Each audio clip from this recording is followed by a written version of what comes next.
All right, we are excited about this next interview. Renowned sax player Tim Cappello is with us this morning. You know him from the Lost Boys. You may recognize, of course, the physique as well. He's playing tonight at Record Archive. Good morning to you. Oh, man, nice to meet you. It's nice to meet you as well. Yeah, I'm glad you're here. And I was just telling you, I saw Warren Stories on Netflix recently, which you were featured in. Let me just start there because it's become an iconic piece that people recognize you by. Talk about kind of the history of your codpiece with Tina Turner, which, I mean, you can't even make up a story like that, right? I couldn't make up a story like that, and that was Tina to a T. Yeah. She would always surprise you. If you don't mind, I'm just going to stand up. Please. And show everybody what a codpiece is. Okay, from the side. I had to explain it to people yesterday. Okay, it's right around this area here. I don't want to make too much of it, but I do want to say that Tina was walking. She loved to shop on her days off. And we were in Europe, and a lot of the high-end clothing stores are right next to sort of casual sex shops and stuff in Berlin. Yeah. So she's got her whole entourage. She stops dead in front of this sex store and goes, "That codpiece, Timmy." And she ran in and she bought it for me. And she came to rehearsal and she said, in this great way she has, about it's so friendly, yet it's, you know, she's the boss. Yeah. She just picked this thing up and she said, "You're wearing this from now on." And that was, you wore it at the concert, right? It's, what is it, 40 years now? Yeah. Since that happened, and I still wear it at every concert. Yeah. This isn't the first one, obviously. You kind of go through them. You update them. You gotta update and upgrade over years, right? Yeah. That's great. Talk about that, what that was like for you too, being able to play sax with Tina and so many great others. But you've got to look back on that with such fond memories, and as an artist, that's just got to be incredible. 15 years with the lady. Yeah. And, you know, I say that with just the most respect I can muster. Yeah. A genius. In 15 years, never saw a misstep in 6-inch heels in the rain.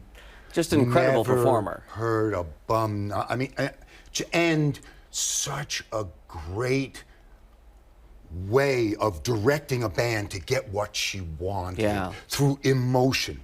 Not necessarily through musical language all the time. Yeah. She knew how to direct you through the emotion that she wanted. Yeah, which is incredible to be able to connect with that. Oh, That's gosh. huge, right? It took a little while to learn that, but once I got it, she was never wrong. I want to talk about your talent because you are incredible with the saxophone. And there's also, like, just looking back at the old music videos, too, you just crushing it.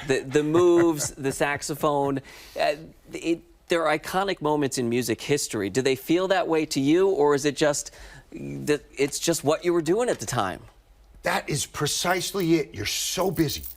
You're on the road. You're playing 4 or 5 shows a week.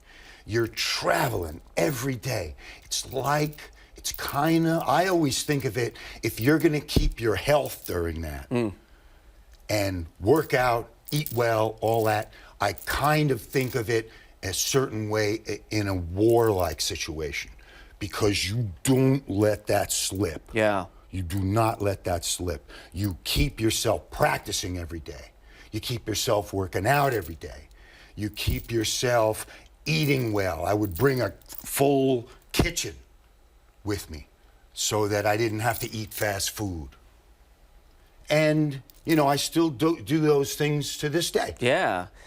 Talk about the role of the saxophone in that time during music in the 80s and how it's evolved over the years, too, because we've seen kind of these ebbs and flows in music, and I'm curious how you feel about the role of the saxophone then and now. In those days, every band had a saxophone, right? Clarence with Bruce Springsteen, right? Clarence Clemens. Huey Lewis had a saxophone player. Every single band had what we were known as utility players. We played keyboards, we played drums, we played guitar, we played harmonica, because nobody else in the band could do it. You're standing there, if you're not playing your sax, they're gonna throw you a harmonica and say, learn it by tonight, because I got this new song. Yeah, that's a lot of pressure. All right, I'm excited because we're going to take a quick break, but we're going to come back with you and talk more because I want to learn more about the show at Record Archive and what it's like to be able to tour right now and really meet with the so many fans you've got out there as well. So we're going to continue with Tim in just a few minutes. We'll come back, though, first with Mark tracking some more drought relief for us. Back in a moment. Back now with Tim Cappello this morning. You may recognize him from touring with Tina Turner or the film The Lost Boys. Famous saxophonist. Good to have you with us back here again. I want to talk about the album because we didn't get a chance to hit on that. Thank 2018, you. First solo album? First solo album ever. Ever. Talk about putting that together, and then obviously the tour got halted at that time because of the pandemic, but talk about the inspiration for going solo at that time. Well, I had started when I was 19. Yeah. And I'm 67 now. So that's a long time, I felt, to be always in a supporting role. Yeah. And so I just got it in my craw. I said, I gotta do it. I gotta take a lot of my favorite songs, few originals, and just rework them and put my stamp on them and get out there and see if I can make it happen. Yeah, I love it. You're back out on tour. Talk about what that's been like, too, because so many performers sidelined by the pandemic. You couldn't do anything. And part of being a performer is being in front of that audience and connecting with that crowd. What's it like for you now? Oh, my gosh. To perform a song for people and then to get that huge response that almost pushes you back a little bit. Yeah. Is to feel that appreciated, to see these big smiles. Yeah. It's just totally unlike anything I've ever experienced. And between you and me, there's no chance that I'm going to be in a supporting role ever again. I love it so much. You can feel your passion, too. It's just, it's exuberant. It's there. We were talking during the commercial break, too, about the SNL skit where John Hamm portrayed you.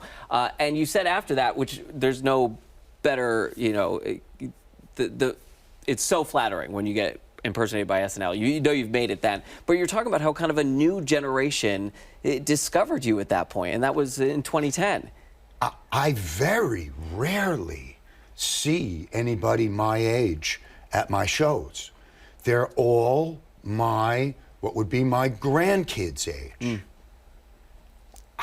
You know what? That is a total mystery. How I was able to come and play these clubs all over the country, all over the world, and be accepted right away. Yeah. Oh, we know who you are. Come on, play. I didn't do that. I didn't have anything to do with that. Yeah. I just didn't know it. I guess some people have told me it's just sort of like you were saying during break, the internet, and it just sort of goes viral, and you just don't have anything to do with it. Yeah, social media, it takes off like that, especially with an SNL skit like that. What does it mean to you to be introduced to a new generation and to be able to share your passion in what you do with a younger crowd who are just becoming familiar with you? They are my biggest fans. I keep searching. There'll be a few people my age. Yeah. There'll be a couple of people that would be, you know, the age of a son or a daughter of mine. But it's all 20s and 30s. And I don't have to tell them anything. They know Peter Gabriel. They know that I played with Billy Crystal in my teens. Yeah. They know that I played with Tina. They know, you know, things I'm doing now. There's a British band named Gunship that I'm playing with now. That's very popular over there. So they just keep up with everything. And like you said, social media, I don't have to do a thing.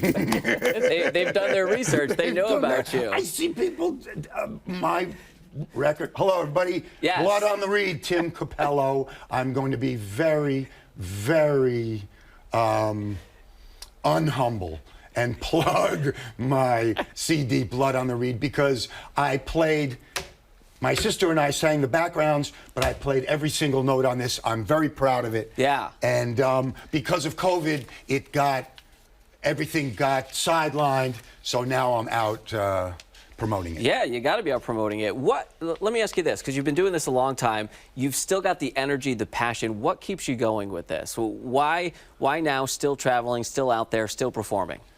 The best feeling musically I've ever had.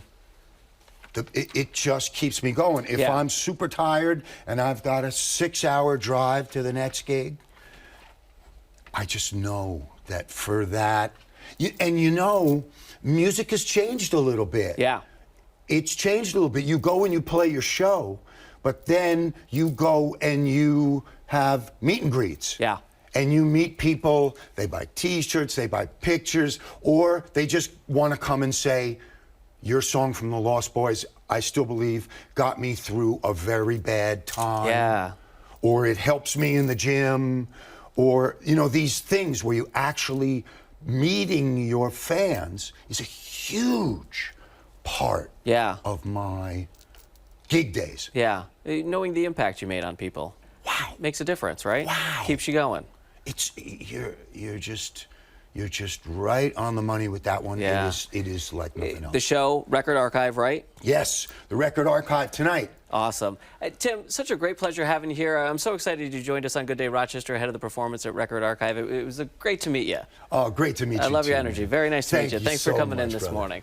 All right, local headlines coming up after America's Steals and Deals. Stay with us.